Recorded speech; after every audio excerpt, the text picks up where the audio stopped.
இன்றைக்கி நம்ம 2 விதமான சாம்பிராணி எப்படி செய்யலான்னு பார்க்கலாம் வாங்க. அதுக்கு வந்து காய்ந்த பூக்கள், நாட்டு மாட்டு சாணப்பொடி இதை வச்சு நம்ம ஒரு நல்ல ஒரு மூலிகை சாம்பிராணி ரெடி பண்ணலாம். அது தேவையான பொருள் மஞ்சள் தூள், மருதாணி, குங்குலியம், சாம்பிராணி, மரத்தூள், ஜிகட் இதெல்லாம் வச்சு ஒரு சாம்பிராணி நம்ம இன்றைக்கி செய்யலாம்.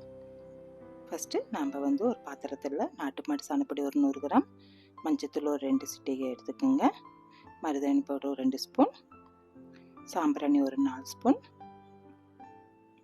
குங்குலி ஒரு 4 ஸ்பூன், மரத்தூள் ஒரு 6 ஸ்பூன் எடுத்துக்கோங்க. அதோட 2 ஸ்பூன் ஜிகட் சேர்த்துக்கலாம்.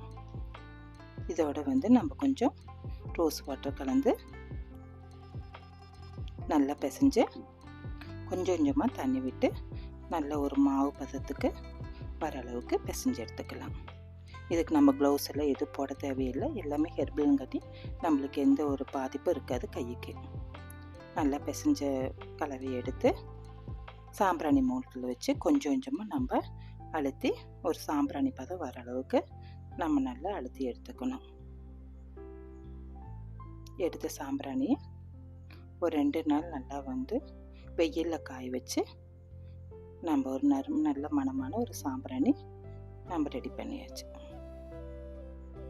இந்த சேனல் உங்களுக்கு பிடிச்சிருந்ததுன்னா லைக் பண்ணுங்கள், ஷேர் பண்ணுங்கள், சப்ஸ்கிரைப் பண்ணுங்கள்.